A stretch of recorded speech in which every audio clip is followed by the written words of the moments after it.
Until you turn it onto the camera.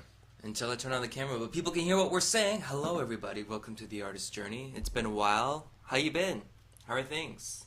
I've been good. And you? Yeah, it's fun. Yeah, I've been away for at least a month now. So Wow. it's getting back into the swing of things. April was just fucking playing around, doing shit, going to Canada. Hello. Yeah, so a few things before we start. Artist Journey, we have some sponsors and stuff, so I'll just show you what we got. First of all, we are sponsored by Alpha Brain. I'm not sure if you guys seen it or not. It's this beautiful white screen that you're looking at right now. See that blue thing on the top? That means it's loading, but it ain't fucking working. Anyways, we're sponsored by Alpha Brain. Not really Alpha Brain, just like On It and stuff. On It has like a lot of nutritional supplements and stuff. This stuff right over here. Alpha Brain is pretty good, it has a lot of good stuff. And actually, for me, I realized that if you take some, it actually helps make your dreams much more lucid. That's cool. Yeah. And, how cool is that? You have a pill that makes your dreams much more lucid. And I think it's a huge thing, if you just, the amount of time you fucking sleep in your entire life, Gotta enjoy it. Yeah, and then if you can remember all that shit, and then you can start doing Inception stuff. I don't know if you can do that, but I'm saying if you could, it'd be amazing. How much more amazing would our lives be? How much less afraid would we be of death? Yeah, so this stuff. Yeah, so yeah, we're sponsored by them. Still not working there, and also check out our Facebook. We have Facebook, but check out our main site, artistjourney.org. I try to put in as many new content and stuff. Hasn't done as much, but here you can also check out all the past podcasts that we've done with other people. Sunny, Pinnacle, Albert, he left and stuff. A few other people. So, always check it out. And we have Facebook as well. Check it out. It's going to be fun. So, without further ado, we're going to start the show. Yay! So, everyone, get ready for the show. Let's go!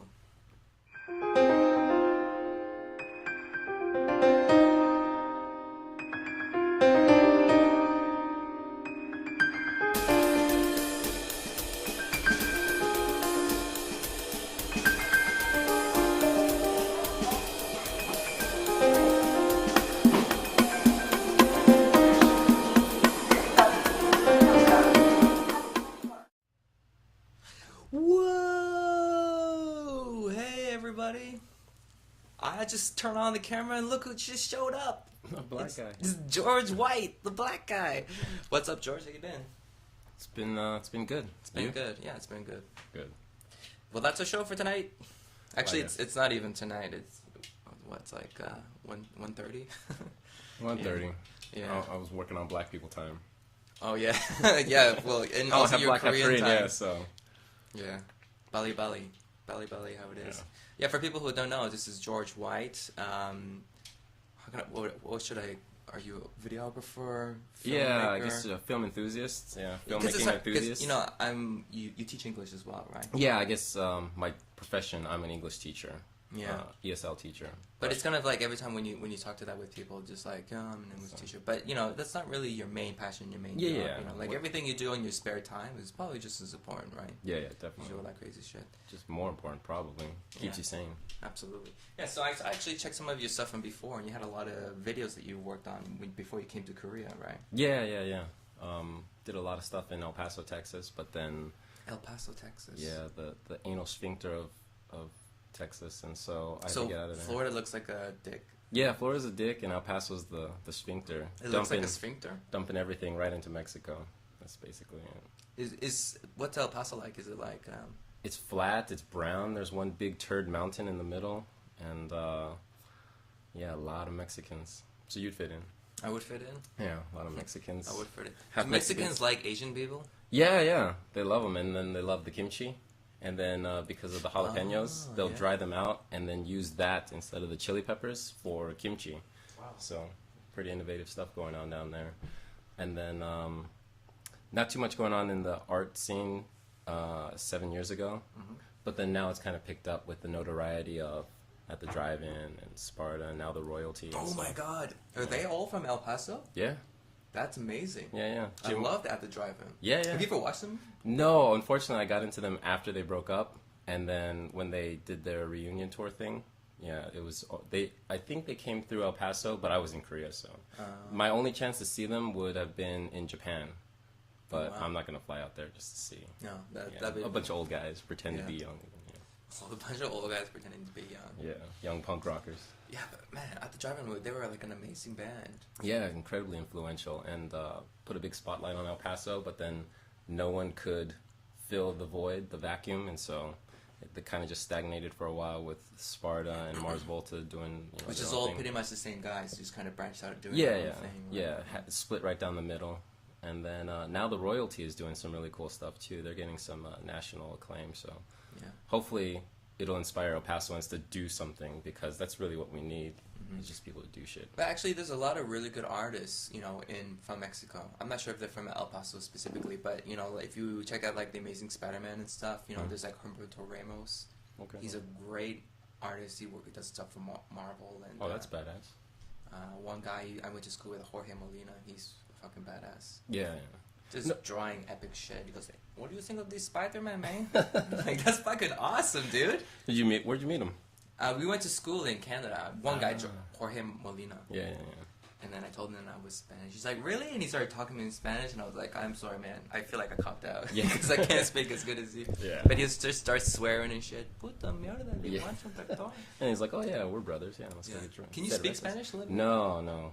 I speak better Korean than I do Spanish, but that's good. Yeah, it's kind of like in Korea. You don't need to speak Korean to get by. Same thing with Mexico, I guess. But I should learn, and when I go back, I'll learn Korean with my mom, study Korean with my mom, and then study Spanish. Oh, I also want to mention Zex Marquis. They're doing some really awesome stuff too. Who's that? It's another band, and I think it's a few of the brothers of Omar Rodriguez, the guitarist from At the Drive-In. I think 2 or 3 of his brothers and a few other guys formed a band, Zex Marquis, and they're doing some badass stuff too. But it seems like whenever people want to do badass stuff, they leave El Paso, and they kind of don't come back. So that's why El Paso sucks, because everyone just leaves. It sucks because people are leaving. Yeah, leaving and doing awesome stuff, and then kind of putting El Paso on the map. But then in El Paso, people are just lazy.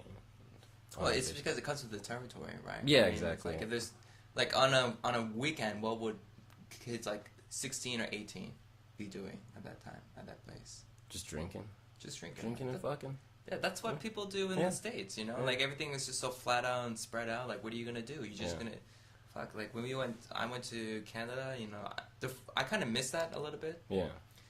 Not so much drinking and fucking. Well, you know what I mean. Like it's just kind of relaxing. When you're in Korea, like you don't even think about anything else. You're just going by minutes and hours and shit. And then when I went there, I was just like, man, I was just so relaxed.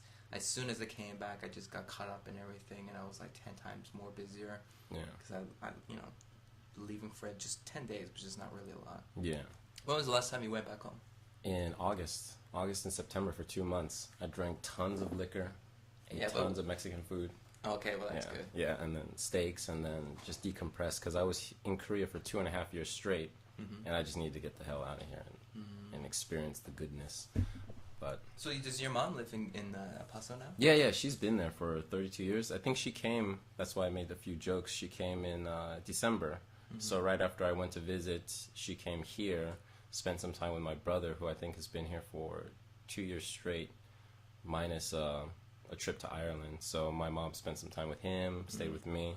Yeah, that was really fun. But you stayed here longer than your brother then? Yeah, I've been here for 6 years, going on, and then I'm trying to leave in September. Trying to leave? Well, I haven't bought my ticket yet, that's why. So once I buy it, then I'm gone. These girls be holding me back. Yeah, I know, man. The thug life. Thug life. Yeah, the hard streets of Seoul, Korea. Seoul, of Yeongunpo. Yeah. Well, I like Seoul because, like, it's easy to check in and check out of different projects and stuff. So, like, when I first got here, we were just drinking and fucking and just having fun. And I had no idea about all the, things going on. But it's really easy to just meet people, just socialize and meet people like you doing awesome things with Artist Journey or... shucks. Oh, shucks, guy. Thanks. Thanks, buddy. Or... like Emma Kalko doing some great things with... Emma Kalko. Yeah, what is... Clash. Clash, with Clash. She does Clash. She works for Korean Herald as well. Yeah. She does articles. I follow her Tumblr. Yeah, so it's just really... Tumblr? Yeah, it's really badass. We have a Tumblr too, people. What is it? My Artist Journey or My Artist's Journey? 그냥, I just talked in Korean, fuck's sakes. That's alright. Just Artist Journey, but I think you can probably check here. We have it here. Anyways. Oh yeah, Tumblr. At the main site. So go to artistjourney.org and you'll see the link to Tumblr. Yeah. I saw one of your Tumblr, what are they? Because like Twitter's tweets and like I don't know, Tumblr posts? Posts? Just fucking Tumblr. Tums. I saw one of your Tums. Tum-tums. Yeah, that one, the black guy on the treadmill. That guy is fucking amazing. Yeah, I want to be him when I grow up. What is his job? What is this? Really, this is something, he's done this many times before. Yeah. He's fucking turning around and stuff, and he's just he's like a ballroom dancer or something. Well, do you see when he gets right to the end, and he's about to fall off, and he just jumps onto the side, right there, bam. Yeah. He's like, yeah, I know what's up. I know where I'm at. Yeah, we should try that. We should film that, actually, for the Way Goonies, and then just watch how many times we face plant. Jesus. Yeah, I mean, he's amazing. And the person who posted this is Black People Are Magical. Yeah. And that's their Tumblr? I gotta go check it out. Black People Are Magical. That's just what they wrote. Yeah. It's Black People Are Magical. Anyways, yeah, that's pretty funny. Yeah. Wow. So what other things are you working on besides My Artist Journey and stand-up comedy and hosting and Well, I'm music? working on how to masturbate with my right hand because... oh, you're lefty. Yeah, that's right, you're lefty. Yeah. I'm lefty. I can't do it. I can't masturbate with It's been a while since I'm working on some new positions and stuff. Instead of, the palm out, I try to do it backwards. Yeah. Because it looks more aggressive. It's a really intimidating move. Well, it feels like someone else is doing to kind of I put my pinky out to alleviate the aggressiveness. So then I said to girls, hey, listen, I'm alpha male, but I understand your mind. I understand. I understand what's going on. But clearly, there's no girl gonna watch me masturbate with my hand the other way. Well, do you try different lotions, like with fragrances or non-fragrances? Oh yeah, I totally put perfume on my dick because I think doesn't every guy do that once in their life when they're 16 or 15 when you learn how to masturbate for the first time and you're going out to the prom, you're going to some house party or a high school dance and shit, and then you just yeah, I'm gonna get some of this fucking Old the Toilet or this Ralph Lauren Marco Polo shit, and then you just put some under your pants. You're just no, it needs more. It's terrible. I'm sure if a girl went down on you and gave you a BJ, that it kind of spike. It's like you just open your mouth and you spray some fucking perfume in your mouth. See how well that tastes. That's poison. Yeah, but it mixes well with, and to insinuate, in the ball sweat. So it's gonna be musky. It's gonna be turns into Old Spice, just all that musky stuff. Ralph Lauren ball sweat. You ever do that where you mix your perfumes together? What are we calling it? Perfume? Just fucking cologne. Well, you said when you were 16, 17, so I imagine you rummaging through your mom's stuff and getting her perfume. Yeah, because I had none. Yeah, because we're 16. Yeah, I was making concoctions. But, cologne. No, I don't mix my cologne because I'm a guy and I only have one. How many do you have? I have one. Yeah. I have one there. Mine's a summertime scent, so in the winter I didn't wear cologne. Oh, really? Yeah. So you're seasonal. Yeah, why don't you just wear it? Because if you do that, if you're in the wintertime and you wear summer, be like, wow, you smell just like summer. Wouldn't that not work even more? Yeah. Okay. I'm feeling that. Just this guy smells like summer every day. Let me get on here. I'm kind of curious. What does summer smell like now? It's a more citrusy fragrance. Yes. Yeah. Is it scent? Like a Calvin Klein thing? I don't know. I got it from the Body Shop. Okay. Yeah, Body Shop is good. Yeah. You got some good shoes nice there. Yeah. You need your phone? No, I don't need that. We're recording. What the fuck? We're recording. How dare me? Oh, what? Alpha Brain. Talk to me about that real quick because I'm starting to transition into being a vegetarian and then to a vegan. Really? Yeah. So Alpha Brain, what? It's just a supplement, but it's basically a nootropic, right? So yeah, how about we just check it out together, people? Load. It's a complete balanced nootropic. The idea behind Alpha Brain is to create a fully balanced nootropic.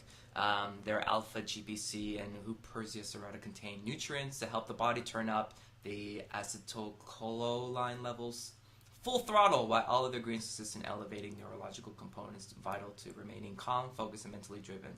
What the fuck? So basically, nootropics is just like brain food. So it there's no additives or anything at all. It's all pure, natural medicine. Yeah. And basically, it just helps boost your concentration. Wow. It's not like Limitless, Yeah. It's kind of like that. It's like like a healthy man's Adderall in a way and stuff. Healthy. And it does help balance your serotonin and melatonin levels and stuff. So, but it's really good for mental drive if you gotta do something. Or, oh, look at this! Yeah, like if you want to play pool. Look at Joe Rogan doing his shit here. Yeah, so actualizing your alpha brain. What is it that separates the great minds from the good minds? Raw intelligence is a factor, but what else? Is it the ability to quickly access information? Is it the ability to efficiently store learned information? It does sound like Limitless, actually. Is it the ability to induce connections between seemingly unrelated events? Is it the ability to stay focused and determined? The knack of staying calm in tense situations and driven towards your goals? If that is what makes a great mind, then Alpha Brain is the ideal brain food. Yum yum, containing nutrients designed to help the body elevate levels. Did you watch Fringe? Friends? Fringe. Fringe? Oh yeah. Totally. Yeah. It sounds like they want you to become one of the observers. Oh, for sure. Oh yeah, totally. Yeah, I would love to be an observer. I would love to be on Fringe. Fringe is a great show. It's done though. It sucks. Yeah, it's so weird because in the first season and the second season were completely different. I'm like, oh, that's cool. Well, it's because they were threatened with cancellation after the first season, and so it's kind of like, all right, you can't keep goofing around with this X-Files Monster of the Week type shit.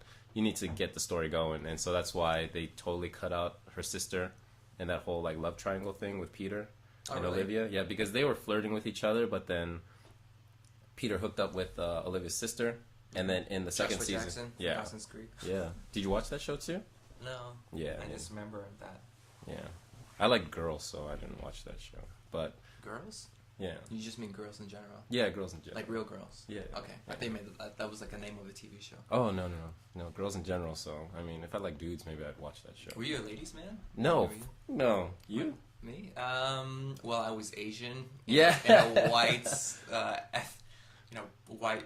Predominantly white area, so yeah, but that's your in. That's your in. No, it's not, man. It's you like just got ridiculed a lot. It's no, not really. It's just like, hey, like everyone, yeah. Just marginalized. Kind of social butterfly. I get along with everybody, but not really a ladies' man. I don't think so. Yeah, no, I'm definitely not. Yeah. But Korea's fun. It's fun to meet people and hang out because you get kind of like a distilled version of everyone, and then. Like they don't have all their shitty baggage from wherever they came from, so it's just like this is me, like hyper intense me. So everyone's on alpha brain there. Yeah, exactly. But nah, kind of right because when you see people here in Korea, like everyone has lots of baggage, but you're always able to reinvent yourself. It's kind of like it's like the last year of college. Everyone's trying to be like Van Wilder sometimes. Yeah. And then just like chilling here and stuff, and kind of like I said before, it's like Korea can end up being the small town you were trying to escape for your entire life. Yeah, exactly. If you stay here long enough, you can just end up staying here for a long time. Like you said, don't need to know any Korean. You're just learning English. You're losing your English, but you're teaching English. And then basically later on, you're like, oh shit, it's been. Where did the time go? 10 years. Yeah. Good. 10 years. How long have you been here? 10 years. No. Maybe 6 years now. Oh, yeah. It's been a while. In 07 you arrived? I don't even remember. Wow. Yeah. After 9/11. Yeah. Yeah, in 01. That was in 01, okay. Yeah. Oh, yeah, so totally after 9/11. Yeah. That's how I remember. I don't remember years anymore. I just kind of remember whole chunks of time. Yeah, like things that happened in life. So you've been in this spot for 6 years? No. You used to live in Itaewon, right? Yeah, my first year I lived in Itaewon with my brother, and Tony's. In Osipyeong. It's like, okay, if you're in Itaewon, McDonald's, right? There's only one McDonald's. Yeah. On the other side, there's like this small hill. Okay. It goes up there. If you go up there, there's Tony's bar. Shout out to Tony. Oh. Is it near the what is that Mexican fusion place? The Mexican food. Vatos, is it near there? It's much more further out. Oh, okay. Like that. Yeah, but it's kind of there. And then, anyways, I used to live on the second floor with my brother, on the second floor of an Indian restaurant. Oh, nice. Is it still there? The Indian restaurant? No, fuck no, they're gone. Yeah. They were. Wasn't the cleanest place in the world. Yeah. That makes sense. Especially 6 years ago. Yeah. Now they're trying to gentrify that whole area, so it's getting a bit cleaner. Yeah, it is getting cleaner, man. Like 6 years ago, it's still shady. Yeah. Especially at night. Like it's surprising how much ETOI can change from morning to night. Oh yeah, that's why I don't go there at night unless I'm doing comedy. Yeah. So where do you usually go on the weekends? I usually hang out in Boondan. Boondan? Yeah, maybe Yongin. Go to my brother's place because he lives right. You went there. Yeah, Suwon, yeah. yeah. Mm-hmm. So yeah, I usually stay local unless I'm doing like Carmen's or something. But yeah, the commute is horrible. Like today. Mm-hmm. Yeah, I hate that. So. And then plus there's nowhere to stay and I don't like paying $20 to ride the cab back home. Oh my god, $20 is a lot. Yeah. I mean, it's nothing compared to what those Brits pay or what I would pay back in the States or Canada, but still, I'm a frugal bitch, so. Yeah, but no, I know, it's so funny that how we always like compare those things now, because, you know, we've been here, you know, for a long time, but you're just like, $10? $10, yeah. 10,000 won, this would, in America, this would be like $8. You just kind of freak out. Yeah. $2 difference. Yeah, it's like $8. I can get this in America for $7.50. Yeah. Plus tax. And I hate cab drivers here, so I'm always ready to fight. Like when we came back from, I think it was the Carmen show with no, some other show, some other place. I don't know. It was with Annika and Jonathan, and yeah, I wanted to box. I wanted to just beat the shit out of the cab driver. Why? What did he do? He made us pay for the toll. So it was like $2 extra, and we're like, no, guy. And then Jonathan handed him the money, and I wanted to snatch it back, but then the cab driver was faster. And then so I was like, damn it, because we don't have to pay for the toll. No Korean has to pay for that toll. It's just something that they do to hustle foreigners. Hey, so foreigners, don't pay for the toll. Right? Yeah. Pay exact. Fuck that. You know, that's a good idea. Actually, you've been here for a long time. What are some good kind of tips you can give to a lot of foreigners who just kind of been here for the first time? I would. When you're walking around Hooker Hill, don't just go to the first door. Go all the way up. Go all the way down. Yeah. Price compare. Price compare. No, it's like shopping. Well, for the taxi, definitely. If you're a woman alone, sit behind the driver, so that way he can't reach over and try to do some stuff, because they just assume every woman is a Russian prostitute. And so if you're in a group and there's one guy, just, man up, sit in the front seat, and then let the girl sit in the back. And then there's a horror story of these two girls who were getting out the cab, and the one on the inside was getting out first, but obviously the one on the outside has to get out, to let her out. Right. But because they both got out without paying, the cab driver went nuts and was like grabbing them and trying to get his money. And then so be efficient with how you get into the cab. Yeah, and it's terrible. I remember one time I was coming back from an event in Hapjeong area, and then I was with these two other girls who were performing, and we saw a taxi just kind of stopping to drop someone off, and the taxi driver, was just like yelling inside to someone, like that, and we're just like, whoa, what's like, can we take this taxi? Because there's no taxis in that area. Like, fuck, he's an asshole, but whatever. Yeah. Check the back seat, and there's like some guy. He's just like, his head's down. He's like totally wasted, right? Yeah. He's like, he's not getting out, and the taxi driver's just like, and he's like, hey, get out of here, like that. Korean? Yeah, and then and then kind of looked. I'm like, oh shit, that's not a guy, that's a girl, right? And she was like wasted, and he was just like slapping her, but kind of hard, and you don't do that anyways. Yeah. Because he was just so agitated, and just oh my God, huh? And then I just went all Chaemin chic on this guy. And did he cool out? And I was with these other girls. This one Russian girl, she spoke really good Korean, so better than me. And then she's like, "What are you doing? Just leave her alone." And I'm like helping this girl out of the cab, and then she's just like hits me away. She's like, "Leave me alone." Yeah. I'm like, "Oh, fuck's sakes." Yeah. And then afterwards, we kind of got her out, but she needed to pay for the cab, and she was just really slow doing everything. She's just like this, and then the taxi driver just got so mad. He just wanted to like grab into her purse and just take out the money himself. Yeah. And then we started getting mad at him, and I just went in front of him. Did he cool out after that, or he was just? Well, he did, because then at this point I was like, "Fuck, I'll just pay for it. Just get the fuck out of here. I don't care." And then How much was it? It was like $8, $10. Oh man. It's just like she was just so drunk. Yeah, She was just doing so slow. And they gave her the card and he did it. And then afterwards, when she paid, he was like trying to be nice, you know, and like, I'm a good guy, like kind of I'm just trying to do my job. I got my give money, her a little yeah. pat. Yeah. I'm like, get the fuck out of here, Yeah. motherfucker. Yeah, those taxi jobs, you know, and maybe it's just that they're just jaded now after like driving, you know, that's their full-time job. Yeah. Driving in Korea. Yeah. You know, you're gonna go fucking psycho. Yeah, right? but a lot of bus drivers, like they're. Oh yeah, I don't envy the bus drivers, but a lot of cab drivers are like retired business people who sat in a desk their whole lives, and so now they just want to get out and drive. So you'll meet a lot of them, and they're really cool, and they you know want to speak English, and you know when I speak my little Korean, they get really excited and try to help me along, and the cab ride's really awesome. But then you get those who are probably like bus drivers in Gwangju or something. And so they come up here and hustlers, man. Hustling. What was the weirdest cab drive you ever had? Oh, something weird or just fucked up? No, nothing. No, you nothing, never had any problem? Nothing like what you've experienced. Yeah, yeah. Nothing, because I guess they don't try to front on black guys too much. Really? So it's just like, hey, just pay, get out, we're cool. Don't shoot me. I'm like, all right, that's cool. I won't shoot you, but I won't shoot you. But You're the nicest gangster I've ever met. Yeah. I'm shoot considerate, you know. Yeah. Just get me there on time. But no, they just. I guess one time I was speaking Korean with a cab driver, and we were vibing really well. And then he asked where I was from, and he started guessing.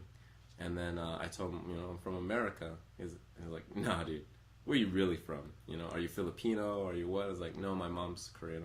My dad's black, and he got quiet. It was like, all right, conversation's over. Whoa. It's like, what? Hey, come on, man, let's keep talking. He's like, yeah, just keep driving. Holy shit. Damn. So after that, I don't talk to cab drivers. Yeah. I mean, there are some really cool ones. You know, and when I'm with a group and like, you know, friends and stuff. Yeah, it's fun because then they'll talk to the cab driver, and then I'll jump in, and then like, no, actually. Wenjoguro kachuseyo. Yeah, like, that's cool. That's so fucked up. They're so traditionally racist sometimes. You know what I mean? It's such a huge stigma to do that shit. Like, that's the one thing, you know. Like after you stay in Korea for so long, you can get a lot of opportunities. It's a great way to meet a lot of interesting people. Oh yeah. But then there's always has those drawbacks and stuff. Like, you know, how is like multiculturalism still an issue here? You know, Well, did you see that one woman protest? Yeah, I did. Yeah. In Korean Bank. Oh yeah, Korean Bang. Yeah. What the hell? But then when you start reading it, her beef is with the Southeast Asians, and not necessarily the English teachers. We're okay. Like, ooh, one woman protest. She goes, no, it's not white people. I don't like Filipinos. Yeah. Vietnamese people. Yeah. Jesus Christ. Yeah, that's like some jokes I always kind of said. It's like, you know, it's all fun and games when like a Korean makes fun of like a Chinese person, but until like a white person goes to a Korean person, wait, you're not Chinese? Yeah. It's like, yo, what the fuck? Whoa. Oh, yeah. like freak out. Yeah. Or all black people are Africans. Yeah. All my kids always say that. Like one kid will say, "Teacher, where are you from?" And then the smartest like Africa, and then they all laugh. I'm like, whatever. But do you ever do anything to like diffuse that situation, like? No, I just calmly explained to the kid who asked that I'm from America. My dad is black, my mom is Korean. And then like, oh. And I imagine them telling their parents when they get home, and then their parents being like, oh, that's cool. You know, speak more with him. Have fun with him.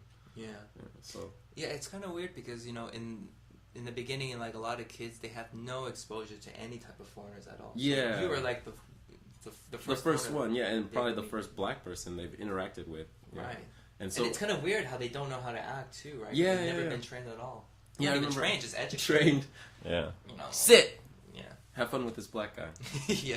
No, this one kid, I was picking on him just, you know, for fun, just for shits and giggles, and I was saying, you know, like, you're a bobble, and, you know, you're a bobble, and, you know, you're ugly or whatever, and he's like, teacher, but your skin is black, and like he thought of the most clever comeback, and I was just like, I feel bad for you, and I guess he saw that on my face, and ever since then he's been real cool. Oh really? Yeah, because I genuinely felt bad for him and his parents because like, yeah, that's kind of really ignorant, and you know, that doesn't belong in this world anymore. So I was like, it's cool, kid, I understand. And then he knew. Yeah, it's so interesting how that works because it's like, you know, in classes or in workplaces, you know, that's not the type of thing to say. Yeah. But whenever we go up and do stand up, we say the most fucked up. Oh, ridiculous yeah. shit, which is like a totally different stage, whole Yeah, different yeah, circumstance. Like, listen. Like, Yeah. fucking- Well, I mean, like, I started in Korea. I don't know if you started in Korea or if you did it back in Canada, but when I started, it was totally PG-13. And then... How did you start? Just at the Boondong. Okay, so that was the one when Dan was hosting and stuff? Yeah. That was my first one. And so it was totally Okay. PG-13, talking about my mom, you know, introducing my background, but then progressively I'm introducing some sensitive topics like race and homophobia. And so that's really fun. It's fun. The progression is really fun. I'm enjoying it. Totally, yeah. That's cool, yeah. So what made you want to get into comedy then? Well, I felt been socially funny, and then I've always kind of been like the center of whatever group we're in, cracking jokes. Unless someone funnier came, and then I would just totally back off. I'm not an alpha male like that. I'm not gonna try to compete for laughs. That's why you need alpha brain, son. Yeah, alpha brain. Like, get the jokes like faster. this guy, funny guy coming up, fuck, you just go away. Good. And just come back, shove him out of the way. Get the fuck out of here. But and then I've always loved watching stand up, and not live but recorded, like the pros, and just laughing my ass off. And then I never knew the process, and so I watched this really badass BBC documentary, and they talked about the whole process of going to dive bars and just performing for free, and just like having a list of 100 jokes, and maybe one is good enough to develop into something, and then that might not even be the case. They just might discard that later. Right. And then so I thought it would be nice to get into that scene, but I never actively pursued it. And then a friend of mine, DJ, performed at the first Comb, I think. DJ. Yeah, and then he told me about it, and then I was like, okay, that's cool. But then I met Chris James, and then he told me about it and said I should definitely do it. I mean, we just met that night, but because I expressed my interest in it, he said I should definitely do it because it's no pressure. Just go Absolutely up there. No pressure at all. Go up there and just, you know, if you bomb, whatever. And then so I wrote a piece, and then I heard about this guy who goes up there with his fucking iPad. I was like, fuck that. I'm gonna fucking memorize this shit, and I'm gonna go up there and is this guy? I'm gonna rock this motherfucker. And I remember I actually explained it to my friend in the elevator, and this girl who was going to Comb, she was like, yeah, I know that guy. I was like, oh shit, okay. The iPad guy? Yeah, fuck that guy. And then when I saw you perform, I was like, yeah, there's that motherfucking iPad guy. And then you fucking nailed it, so I was like, oh, That's okay, so awesome. funny, because I never really think of myself as the iPad guy, but I think that happened to me once when I was with St. Patty's Day. Oh, yeah. To Shincheong area or something, and then Shinjurim. Yeah. I don't know, it's like, hey, you're the iPad guy. and I'm just like, holy shit, I am the iPad guy. I am the iPad guy. Oh, no. Yeah. And we've talked about it. It's like your security blanket, because you rarely look at it. I mean, whenever you want to go to the next joke, you're just like, oh, yeah, that's cool. And then you... Yeah. But then when you did Bar Carmen, that was a bit odd, because you didn't have the iPad when you hosted. Yeah, it's just for... New material. No, it's just kind of like when I do hosting, it's a completely different kind of persona. Yeah. Kind of a thing, you know. Usually, if I do comedy, I'm just like, hey, what's up? Just much more relaxed, depending on the energy of the crowd. That's usually what I like to do. Do you like to try to manipulate the energy? Like, do you try to like amp them up? But that's what you have to do, right? Like you. Oh no, when you host, yeah. But what about with comedy? It's kind of like both, right? Because that is your time. Like that is you have like what 4 or 5 minutes, and then people. For the first 30 seconds, they're giving you like their attention. And you have to kind of control or manipulate it in some way in order to, you know, garner and foster that attention. So then later you can see what's funny or not funny and stuff. Yeah. So when I'm hosting, it's just kind of I'm not supposed to do stand up. I'm just supposed to be hosting. Just like, hey, these people are coming up. What's going on? Say a joke or say something about them. You know, kind of just. Go with it. If I remember a joke, I'll just say it and stuff. Otherwise, it's just going with the flow. Yeah. Comedy is like working on just pure material that I'm doing it. When did you start comedy? I think it's been almost 2 years. I think almost. Oh, so you started in Seoul. I started in Seoul. Yeah. Maybe the same situation as you. I saw one guy. I'm like, fuck, I can do fucking stand up. Destroy this guy. Shit, yeah. So I remember. Do you remember the bar? Or it was Tony's. Tony's, nice. Tony's was my first place. and I was nervous as fuck because I went to go there, and then I remember Alec Monero at the time. Alec, miss that guy. He's like, anyone else want to go up? And then he gave me the list. Like, yeah, I'll go up. And I went with my brother because I was talking about it. Yeah. And then I went up with my iPad because I didn't have any like real jokes. I just had like a bunch of shit I wrote down. Yeah. But it's kind of like I had things I've written down for a long time ago, but I never considered them as like stand-up stuff, just like stuff I wrote down. Yeah. And then I went up there and I killed. I did pretty good. People were just like laughing their ass off, and I was like, okay, that was fun. It's addicting. Yeah, it is definitely addicting and stuff. And I think it's always harder to do it in Korea because, you know, the community is so small that it's slowly getting a little bit better because we're going to a little bit more venues and stuff to go to. So we'll get a little bit of different people to come check out stuff. Yeah. But, you know, like a year or 2 years before, it was always like the same place, Tony's. Oh, and the same people. Stand Up Soul. And then the audience is always the same. Yeah. So then, you know, I would see some guys, when I hear their joke, I'm laughing like, that's fucking awesome. And then they'll end up saying the same jokes again and again. And I do the same thing too. Yeah, of course. Yeah. But, you know, if the audience is the same, they're going to know that same shit and stuff. And then you're like, oh, okay, well, I definitely have to work on some stuff. And you have to make new material every month. Exactly. Which is hard, right? Yeah. You have to do that. And then by the end of the year, you have, like, all this material. You should have it, right? Yeah. Otherwise, it's just like... Well, if it's 5-minute sets and you're doing it every month, you got an hour's worth. Oh, yeah. Totally, yeah. And then that's, like, the stuff that's ready to go. And you got... you know, a few hours more just sitting around. That's why we should like do this massive comedy special, like give everyone 15 minutes. Just like bring your funniest shit. Yeah.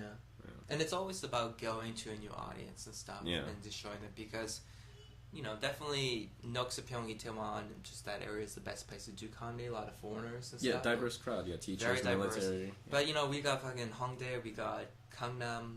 What's going on in Hongdae? Well, nothing, right? Oh, you're talking about we've got those areas open, but you know, but we know so far no one's really done comedy there. Well, in Gangnam, isn't Sean doing some stuff? He did do it before, but it's just some, you know, had some problems with the owner or some shit like that, and then he just kind of stopped. He just put it on pause or postponed. But you know, if this, it doesn't have to just be at that one place. There's many other different places. Pick the right day for people to come out and check it out and stuff. Yeah. And I think when Dan, you know, they started making the comb out in Boonton. That was like when I saw, you guys, you Wasim, Jonathan, he's great, and I'm like, you guys are great. Like, it just seemed really calm, relaxed. Everyone did fucking awesome. So I think that's always great because now a lot of good guys that I knew that were doing stand-up, even some girls, you know, they definitely left and stuff. So it's always this weird chemistry, you know, of everyone, how they, you know, their relationship with each other, how they work together, their styles and stuff, and it helps kind of get more opportunities like that. So I'm definitely, and it's really good that we met all these different guys because they're also more interested in doing film work and getting out there and creating content as opposed to just solely focusing on stand-up. Right. Yeah, but there's just something addicting about being in front of a crowd like that. I used to play music. I used to do praise and worship and then play in bands and stuff. And it's awesome creating music and captivating people that way. And then I miss that, but then it's also that it's just as fun doing it with stand-up. Absolutely. But you're a bit more vulnerable. And so that's kind of addicting too, just being on stage and just... Yeah. Because like when I did the whole Korean accent bit, I was scared the whole time, and I just kept looking at the Koreans and seeing like if they were gonna like get up and throw their bags at me or something. You know? Oh, really? That's what made you nervous about that? Yeah, because it's totally offensive. And then there are I think 4 Korean girls, just like straight up Korean girls, who went to see maybe Yuta. I don't know, but I think as soon as he was done, they peaced out. And then so I'm up there. You, fucking you. Ladies, man. You're going on last next time, bro. Yeah. Okay, And then so it was a bit frightening, and I like that. So at the you like same that time, feeling? Oh yeah, at the same time. I love that feeling. I love being nervous because that's what I like doing that because Well, it's good to be confident, but you know, there's some guys I've seen that are like way too confident. Yeah, and yeah. it really just throws me off. I hate that. Well, I think you posted that, and I'm not sure if it was in the Artist Journey. It was in the Facebook page about the mediocre comedians. Right. Yeah, who go up there with all this bravado, and it's like, I'm gonna make you laugh, so you guys get ready. Yeah, I don't like that. It depends. Like if they have really good material, but that's so important, you know, like your persona on stage and stuff. Yeah. And you know, I hear a lot of comedians like Bill Burr or just anybody like professionals just like, yeah, it's like not until you get like your 10th year you start to be yourself. I'm like, Yeah. what the fuck, man? Yeah, man. Yeah. I'm doing everything I can. Well, I guess that's in front of, you know, hundreds of people, and we're only doing it in front of 20.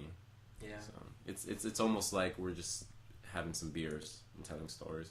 Which is good, yeah. Yeah. Makes it much more personable. Yeah. And then you get those rhythms and stuff. Yeah, so, let's talk a little about the Kimbapshop. Oh, yeah. The Kimbapshop is just a project. It's just, I think maybe 4 years ago, I tried to start something called Board in Korea.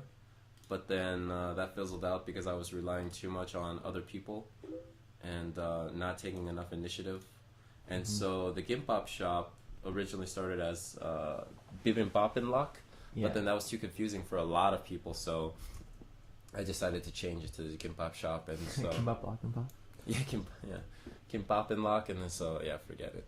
And the Kimbapshop is just comedy. It's just kind of like my frustration with Korea, and so how can I vent? How can I get that out? Mm-hmm. I think you're showing everyone your messages. Oh no, the camera's covering it. Nice. That's how we roll. Yeah, so I got some memes that I generated. I got some videos. The Soju Meal Time's up there. Our stand-up's up there. Initially, it was just me, but then I started talking with you and the other performers, and they didn't mind that for me to film them. Putting the performances and stuff. Yeah. That's I don't mind that. I know some people are kind of sensitive sometimes because they're just like, Yeah. And what then, else do I got left? Yeah. You know, and they gotta work on new things. And then also stand-up doesn't really translate well. Right. And then so we did did some Harlem Shakes. You know? Yeah, we did a ton of Harlem Shakes and Boondong, and those did really well on YouTube. And then I tried to do some videography work for some events, but then my camera just needs an upgrade. And then, do you know this guy on the top of the subway there? That's me. That's you? Yeah. Oh man, oh snap! You had a lot of long hair. Yeah, big curly perm. You look like someone from At the Drive-In. Yeah, you look like one of the brothers. yeah, one of the brothers. Yeah, so cool. Yeah, all my kids would always ask, Teacher Palma? No, it's my real hair. Teacher lie. Mm-hmm. Oh, so that's the thinking about bibimbap. That was one of the original things I did. I see. Very cool. Awesome stuff. So for people who don't know, we actually made a video together. Soju Meal Time. Soju Meal Time, which was a lot of fun. Yeah, essentially a parody on Epic Meal Time, but instead of using Jack Daniels, we used soju. And this one didn't come out like Epic Meal Time. It was basically Soju Meal Time party. So we just all got together. I wanted to be done in an hour. We ended up there for 7 hours, just getting drunk, and then 7 hours. Yeah. Yeah, it was pretty intense, but it was fun.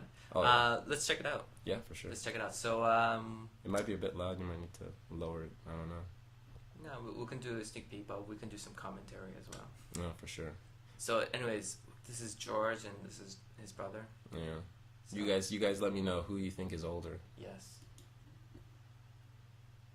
Soju Meal Time. Today we're making bacon with gimbap. Inside we've got mashed potatoes, macaroni and cheese, I saw a video today. spam, tuna, minced pork, She's crazy. ground pork, I think she's spam, donkatsu. Why can't we cuss? Don't cuss. We got a mayonnaise soju. We got a special mayonnaise soju concoction. He went to Don't another cuss. level. He was out of hand. Yeah, Really. yeah, but I mean, there's some good material there, but it's just to go through it was a bit much. Yeah, I love the guy. It's like if he has a limit too, so we gotta put him in control. He's kind of like the drunk Incredible Hulk. Yeah. Dan Smash. Yeah. Oh, and this was on the spot, the soju mayonnaise concoction. Yeah. And then John threw in a bunch of spices, so it actually kind of tasted really awesome. Yeah, it was great. Yeah. The spices worked it out. Oh, and then he got some, I think, Cheetos from the military base. Nice. Yeah. So how many bottles were there that we drank? Uh, Or we used, right, rather? Well, we had a bunch of prop bottles, but I think we drank maybe 10? 10. Yeah. Because we also had the vodka. Snap. And then Dan had the Dangria. The Dangria. Yeah, I can't chug. Do you like soju? No. Yeah, I hate that rat poison. My brother loves it. Fucking loves rat poison. Yeah, it didn't phase him at all. Yeah, it was fun though. This feels like an 80s montage. Yeah. Yeah, so next time we film it, it'll be a 3-minute piece, maybe 4 minutes, and then we'll have more voiceovers. Mm-hmm. And it'd be cool if we can get the bingle bingle without the The lyrics? vocals. Oh, just the instrumental? Yeah. Maybe. Maybe you can recreate it. Yeah. Oh yeah, and then that's Sean, just showed up. Jonathan's friend. Have you met him before? No. I think that's his first weekend in Korea because he lives in right. Japan, yeah. Right. That's John's girlfriend, Irish. She's such Andrew. a cat. She's such Yeah. a great girl. Yeah. Such a great lady. So what about your brother? I mean, was he always interested in cooking? Well, he's always been interested in food and cooking, and he worked at a catering company in Phoenix before he came to Korea. Nice. And then so, Kat loves cooking as well, and then they would have parties and have friends over, cook for them. Fucking damn. And cook for them, and then everyone always complimented their food. Yeah. And so they thought, well, why don't we start a catering company? Mm-hmm. And so they did, and then it's been going really well. They only cater to the neighborhood, but now they're going to try to branch out to the city, down in Suwon. Cool. In Yongin, like Matt Albatross in the green, he lives in Yongin, so they're trying to try to get to him. Have you known him? Yeah, we play poker together. Oh, you're a poker fan? Oh yeah, you? Play mad poker? I've always watched, but I never really got into it. I'm just kind of scared. It's like the Warcraft, World of Warcraft. Oh, okay, yeah. But in real life, I lose a lot more money. So. Yeah, no, it's really fun, but then I find that my brain can process the strategy and the psychology of poker at the same time as comedy. So, like, if I'm writing really awesome material and I'm going nuts, and it's just I can't play poker. I suck. But then when I'm playing really well, when I'm doing making a lot of money in poker, I cannot be funny at all. Like, I try to squeeze something out and it just won't. So with hosting Comb this month, and then we're going to go on that tour, and then I want to do more Kimbapshop, I decided to put poker on hold and just not even try it. Really? How often would you play poker? Every week. Every week? Yeah, every week. Yeah, at a bar. Just at a bar with your friends? Yeah. You guys ever do any money betting and shit like that? Yeah, we do. So that's why I'm not going to mention the name of the bar. Okay. Yeah. For all those. How much would you guys like try to bet on? What's the limit or? 30. We buy in for 3 man 30,000. That's not bad. That's it's good enough to get your heart racing. Yeah, exactly. Yeah, put some weight behind bets and stuff. But then going to Walker Hill, drop maybe 500,000. Mm-hmm. Yeah, 50 man 1. Yeah. Yeah. See, this video went way too long. It's definitely a learning experience. Yeah. Like there was just maybe. How many hits does it have? 401. Wow. But I checked on something else and it said like 420 or something like that. So. Yeah, it's weird. The YouTube mobile one. Right. Watch, hit refresh. Hit it. Let's refresh this. And let's see if it goes to 402. No. 401. No. Yeah. On my PC, it's weird. It'll do that. When I refresh, it'll keep adding numbers. So I try not to. Yeah. That's enough of that. Cool, man. So what other stuffs is you working on? Me? Yeah. Well, this springtime is pretty busy, so I usually do a lot of art exhibitions. Oh, wow. So I'm working on some art that I've done for a while. I have some caricatures I've been working on for an upcoming exhibition. Where? I don't even know, but Yeah, for people who don't know, there's ISCA, the International Society of Caricatures Association, or something like that. In Korea? Yeah, they're doing one in Korea, and it's for 1 week, and it's an international thing. A lot of great artists are going to be coming here. Jan Optebeek, he's like one of the best caricature artists ever. He's up there with like Sebastian Kruger, Hirschfeld, and some other people, but he's coming. He's going to do a demo. Anthony Joffrey, I've never met him before. I've seen his work. He is fucking amazing. Maybe I got to show you his stuff so you kind of get an idea. But like, these guys are amazing. So they have what they do is like they go out to like out in the boonies of Korea basically, and they rent out like a resort kind of a place. Oh, okay. And then all those artists, they just come from Japan, Southeast Asia, America, anywhere, and then they just stay there and they just have a competition.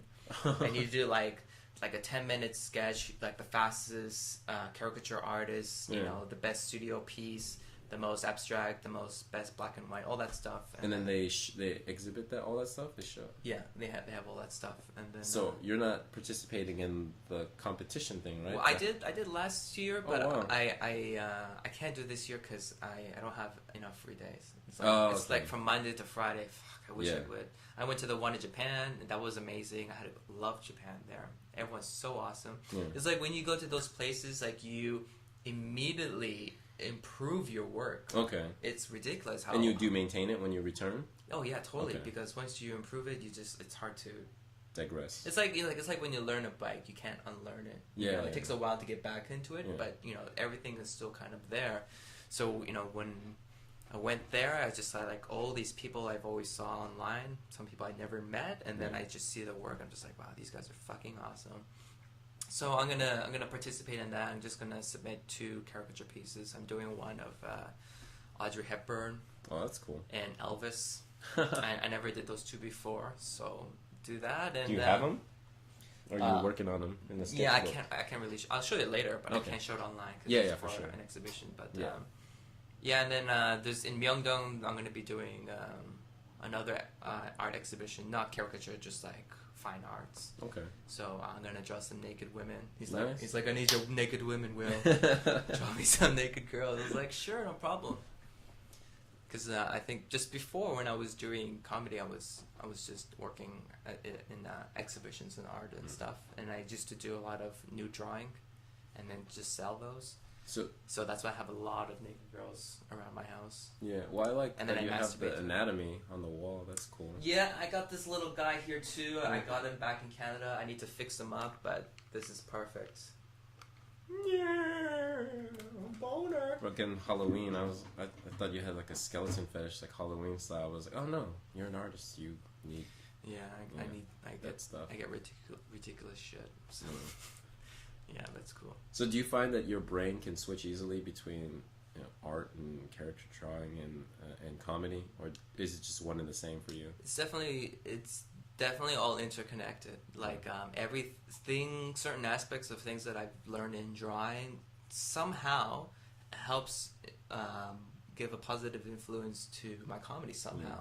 You know, or just like free-flowing thinking, or doing really kind of out there ideas about some jokes or something. 'Cause that's what it's all about when we do comedy, right?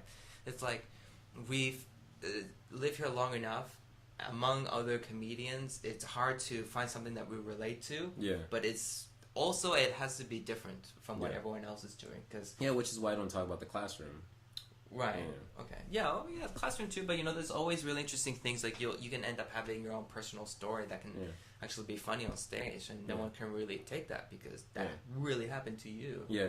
You know, that kind of stuff. So so that kind of stuff when I do caricature, for example, I don't know. Sometimes it's just sitting down and just kind of talking to somebody and drawing them, and. So you have conversations with the people while you're drawing them? Yeah, sometimes I do. Like I should be doing more often, but it's like usually when I'm just drawing, I'm just like into it and stuff. And then if I talk to them, like just sometime. Just trail off. Just trailing off. I'm out and. How long will it take you to do a person? Just regular black and white. It just takes like 5 minutes. Oh wow. And something with color, it's like 10 minutes or something. So if there were some sort of festival or something, will you just show up and charge? How much would you charge for that? The same thing. It's like, well, it should be like $10 for black and white, and then 20 for color. Oh, okay. But because I'm just working by myself, it's just like 5 and then 10. But usually I could just do just 10 straight, and then it's pretty good. Like all I need is just like my board, paper, pencil, marker. Oh, you don't have an easel? I have an easel, but sometimes I don't really use it. I just kind of just sit there and I just hold it and go like this. But I have an easel, but I'm just carrying all that shit with me. Yeah. It's fun though. I love doing it. I think at Bar Carmen I did like with Adam Palmer. Miss you, buddy. He we did like an arts afternoon. So at Bar Carmen we just did an art thing, and then I was kind of teaching people how to do caricature. Is that where Dad did the 10-second caricature? Yeah, I love the 10 Man, we gotta do something with that. The 10-second caricature. Have you seen any of those? No, but I saw the picture, I think, of him drawing. Oh my And then God. I think he posted a few of them. Yeah, they're ridiculous. They were literally 10 seconds.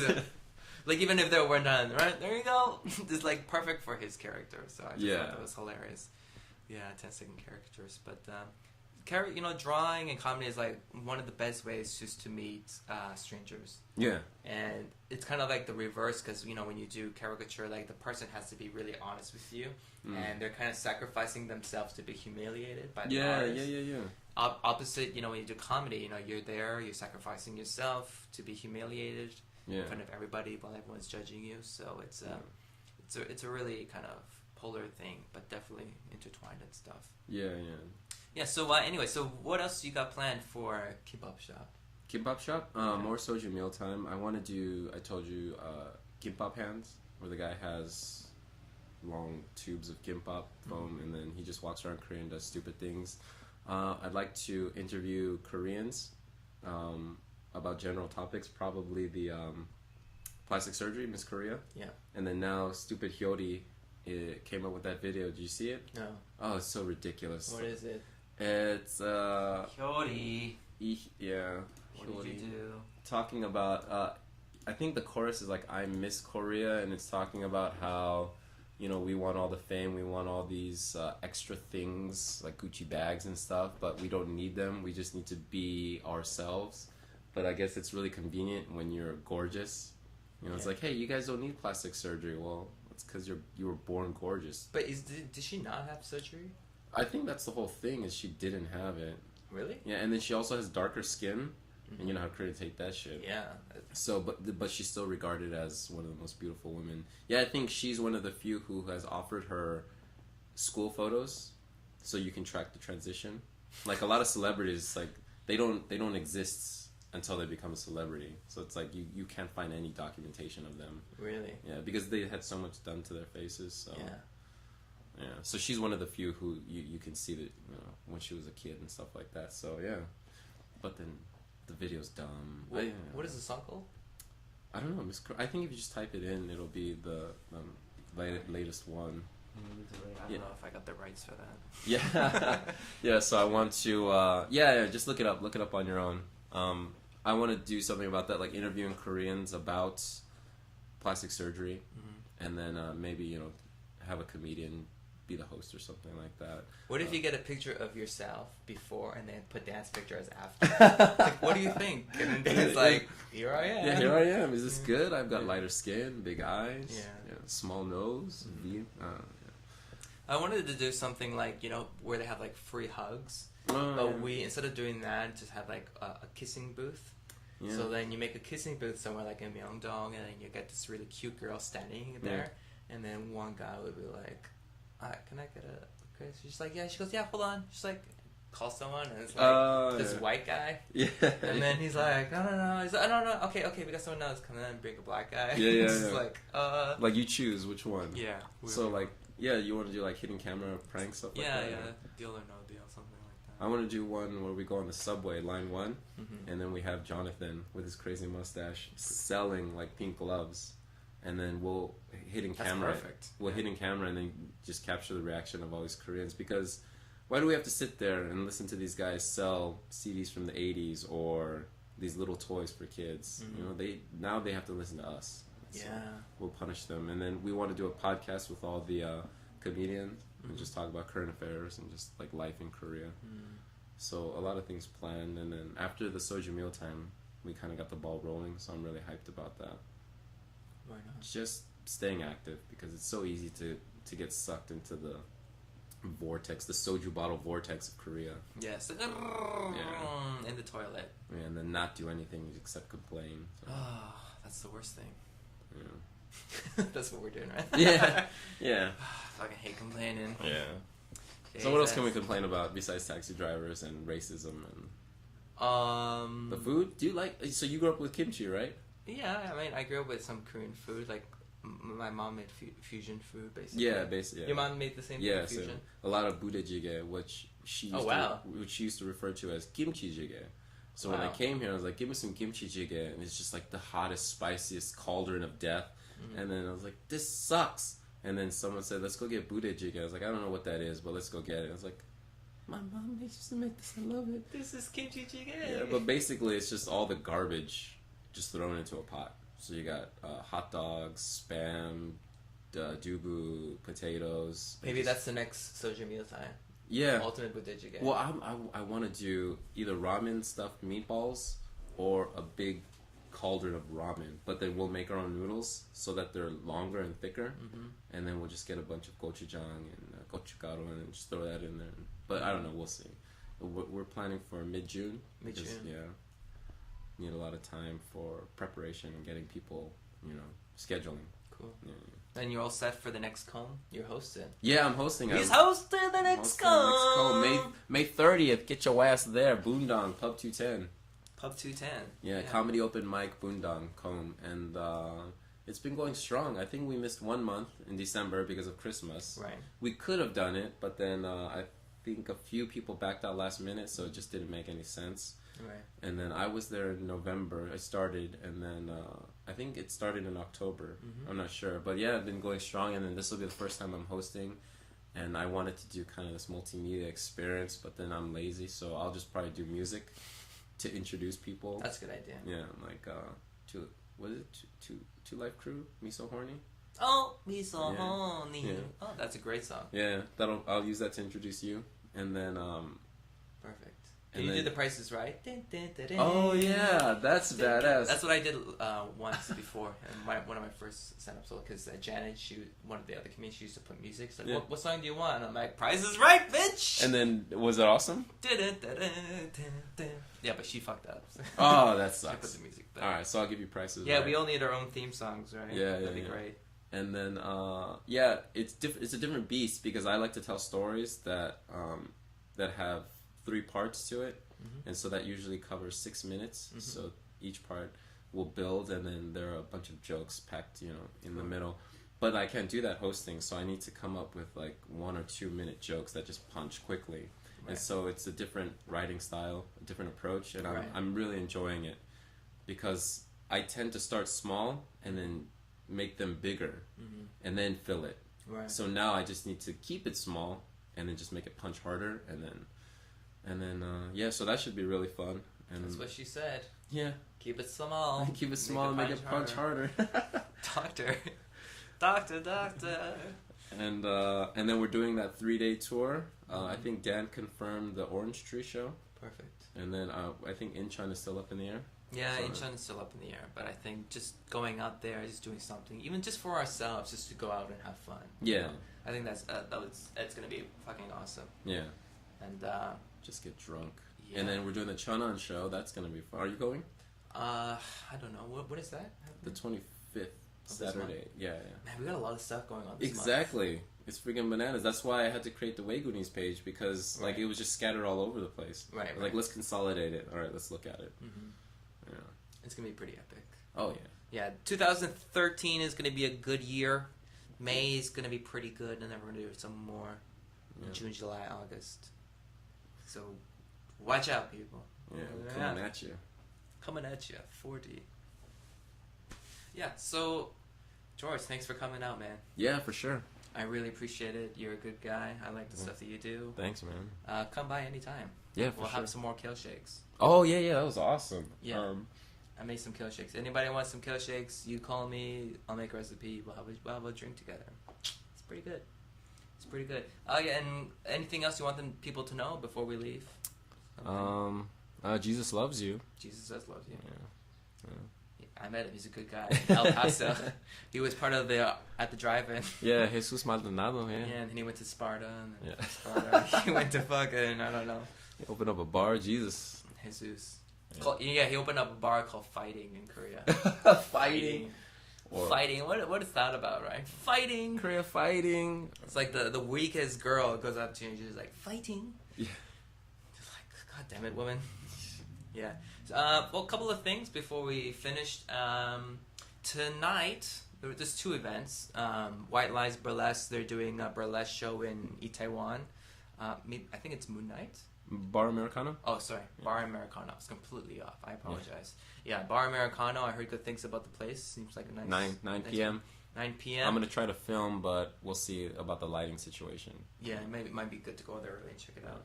Also, I'm going to be hosting a comedy show today with Danny Cho. Yeah, Danny Cho is coming to... He's already here. He's been here for a few days now. But that's going to be in Itaewon at Lucid. I don't think I've been there before, so I'm going to go check that out. It's going to be fun. Something about an after party? Yes, there's going to be after party. It's going to be like all night. It's like a club place, so... Oh. I'm probably going to be up there with like DJ Tiesto. DJ Tiesto is going to be there. Like fucking Skrillex is going to be there too. Skrillex is amazing. Are you going to be there all night? I don't know. Yeah. I mean, if you guys are there, let's just hang out somewhere. Because it's not all the time you guys come all the way down here. Yeah, exactly. And then we always have to catch the bus back or something. Yeah, so we might as well just party as much as we can. Yeah. And Stand Up Soul. Stand Up Soul. Let's show you what we got over here, guys, so you can kind of see for yourself. Here, coming up soon, May 17th to the 18th, at the Renaissance Seoul Hotel. It's gonna be Kyle Kinane and Matt Bronner. Kyle Kinane came last time. He killed. He did awesome. Matt Bronner, I don't think he came yet to Korea, but it's gonna be great. Already, 92 people are gonna go. And if you want tickets, they're $45, but it includes 2 free drinks. So the venue I heard is amazing. It's just like on like one of the highest floor, 23rd floor. Damn. You can see the whole view of Seoul down. Make sure you get your tickets. All you have to do to reserve is email standupseoul@gmail.com and let them know that you're going to buy it. All the information's there. Just type in on Facebook, Stand Up Seoul presents Kyle Kinane and Matt Browner. And you'll find that stuff. And then if people want to go check out the Danny Cho show, that's going to be tonight from 8 o'clock to 10 o'clock. After party performance by DJ Brainchild and DJ Pinnacle. Yup. And it's going from 10 to 5. It's going to be pretty fun. I'm looking forward to it. I'm a big fan of Danny Cho. He has some good stuff. And yeah, that's it. That's it for today, everybody. So thanks again to George. Always a pleasure. Yeah. Yeah, so guys, thanks for tuning in. Hopefully someone Please get your alpha brain. And we'll see you at the next podcast show event, hopefully tonight. Love ya. Bye-bye.